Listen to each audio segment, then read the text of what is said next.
couverture de Kate, duchesse de Cambridge, a complètement effrayé l'ex-petite amie du prince Harry par son exemple lors d'une tournée royale, marquant la fin de sa relation avec le duc de Sussex, a déclaré une fois la biographe royale Katie Nicholl.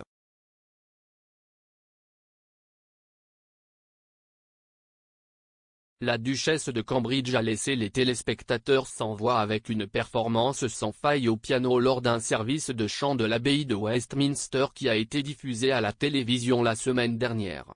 Elle a accompagné le chanteur Tom Walker pour jouer son single de Noël pour ceux qui ne peuvent pas être ici dans un moment émouvant.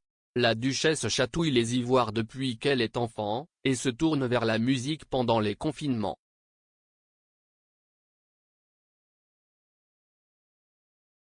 Elle semblait canaliser sa défunte belle-mère, la princesse Diana, qui a surpris les spectateurs avec sa propre performance au piano lors d'une tournée en Australie à la fin des années 80.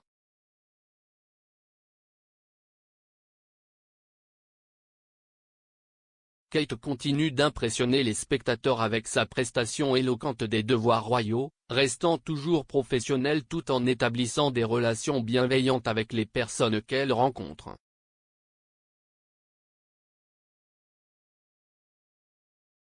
Pourtant, l'exemple qu'elle a donné s'est avéré de trop pour l'ex-petite amie de son beau-frère le prince Harry.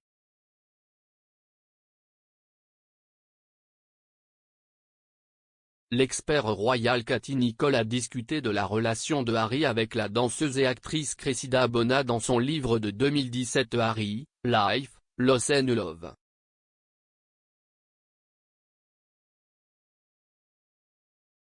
Harry a rencontré Madame Bona pour la première fois en mai 2012 après avoir été présenté par sa cousine la princesse Eugénie.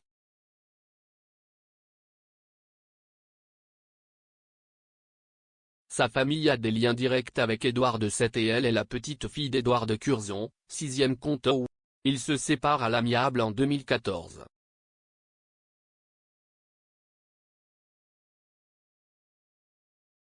Madame Nicholl a déclaré: Cressida avait été complètement effrayée en regardant la couverture télévisée de William, Kate et George en tournée en Nouvelle-Zélande et en Australie ce printemps-là.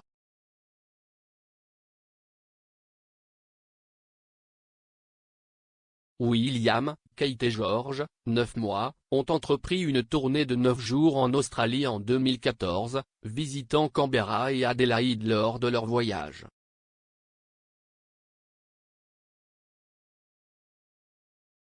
Un ami de Madame Bona a déclaré à Madame Nicholl: elle était assise à la maison en train de regarder Kate lors de la tournée royale en Australie, et ce fut un réveil.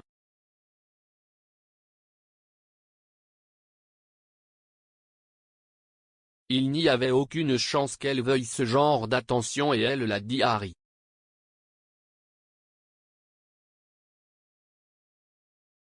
L'ami a ajouté: Harry ne voulait pas que les choses se terminent.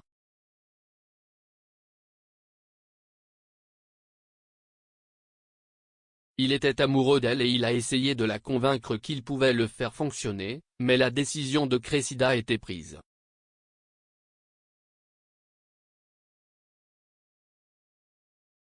Harry a subi un coup dur lorsqu'elle a dit: je ne peux pas faire ça. Je pense qu'elle lui a vraiment brisé le cœur.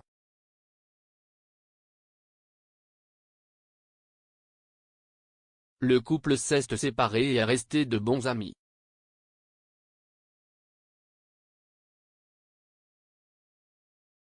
Madame Nicholl a ajouté: 2 fois, Harry a eu le cœur brisé parce que les femmes dont il était tombé amoureux ne voulaient pas partager la vie dans laquelle il était né.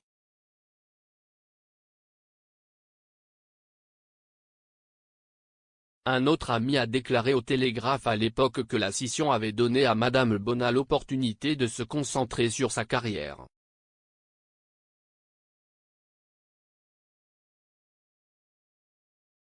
Harry avait souffert du même chagrin d'amour dans le passé, lorsque sa petite amie Chelsea Davy a mis fin à sa relation avec lui.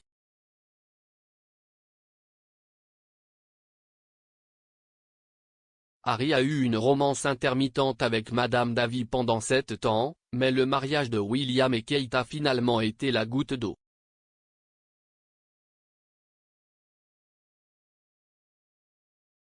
Madame Nicole a écrit dans son livre, faire partie du mariage royal avait décidé Chelsea une fois pour toutes.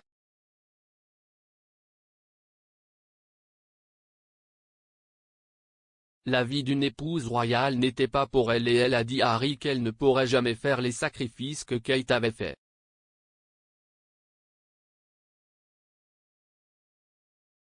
Un ami de Madame Davy a déclaré à Madame Nicole, c'était juste après le mariage royal quand elle s'est rendue compte qu'elle ne pouvait pas le couper.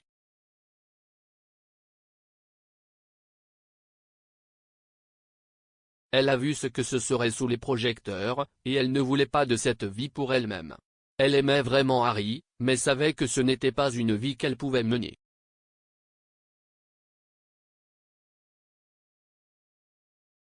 En fin de compte, les choses ont finalement fonctionné pour Harry.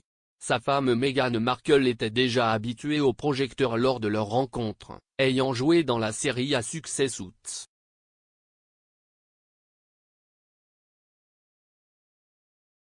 Madame Davy et Madame Bona ont toutes deux assisté au mariage de Harry et Meghan en 2018.